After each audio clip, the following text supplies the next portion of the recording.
หมดนี่วันนี้ตำตีนไก่ไซร่อนลงครกเลยอันนี้เผ็ดประมาณครึ่งครกจ้ะมีตีกระเทียมมีแป้งน้ำตาลเรียบร้อยแล้ว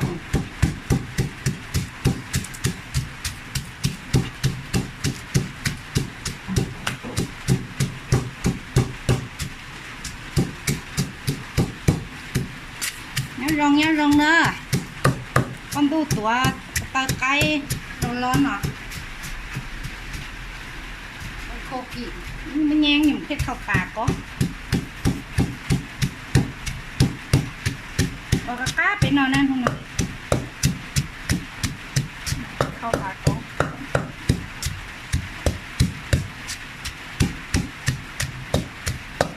เราก็จะเจ้านั่งเกาลัวcon nâng gấu cột chó nó mà ay mà cái ngon nấm tàn lại đó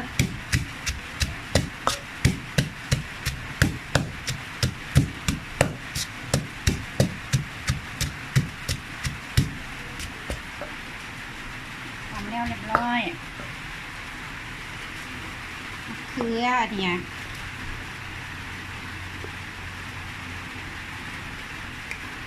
ลงกระโดดลงฝนตก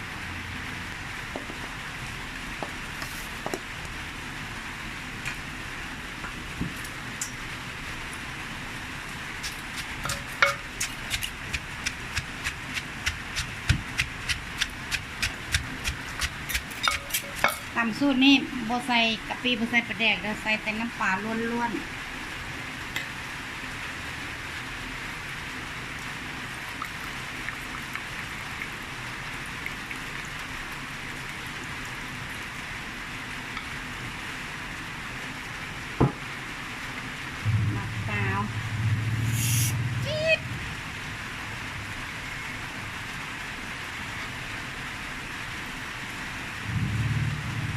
เราน้ำปลาเส้นน้ำมังนาวเรากับเต้าเจ็บ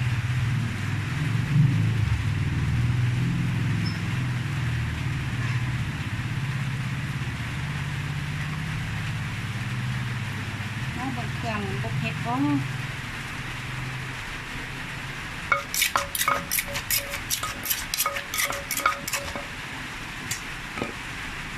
มักแรงใส่เยอะ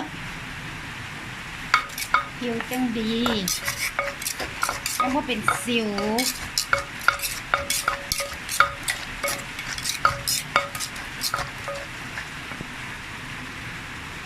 ตีนไก่ลงตีนไก่ต้มแล้วเรียบร้อยเอาร้อนลงหอม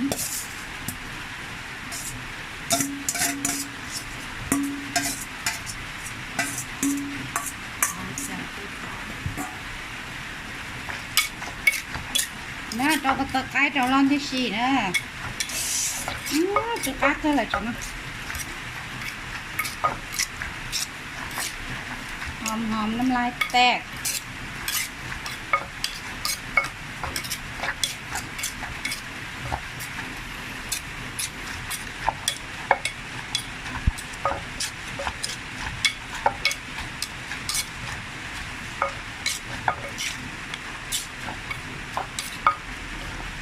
ชิมมึงก่อนเด้อ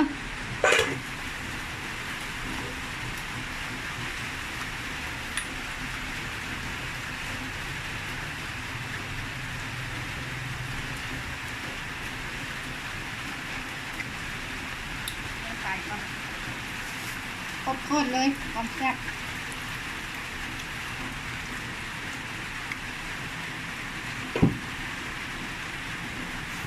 มะนาวอีกนิดนึง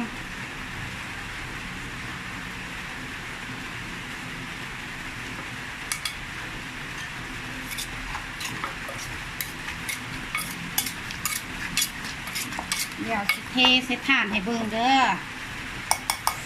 น่าอร่อยเท่าใด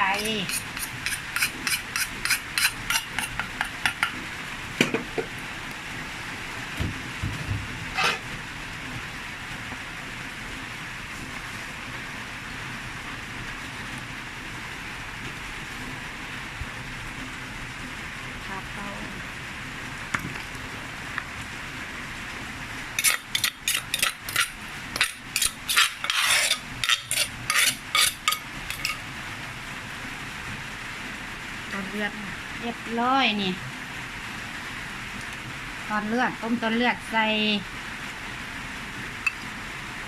ว้า ผักคะแยงบรพา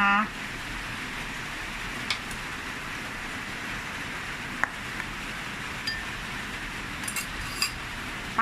กินได้อ้าวตอนนี้มีซั่วไก่ซั่วหมูส้มผักตำ เข้านะพอใกล้กับอีบานเข้าร อเนอะตัวตะไคร้หน่อยยี่พันแล้วรอเนาะ เฉิมมัว แต่น้อยยังcái bùa nó cái thia nó rau cốc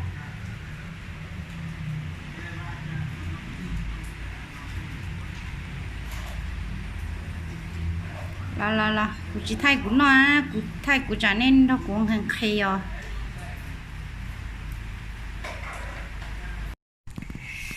ôi xẹp กินไปโคกทำอินหันเต็มซามละบ่พอโคกนี่ต่ำตีนล้วนๆเด้อแซ่บน้ำลายย่อยกิน2 โคกกันยังบ่อิ่มมาเด้อ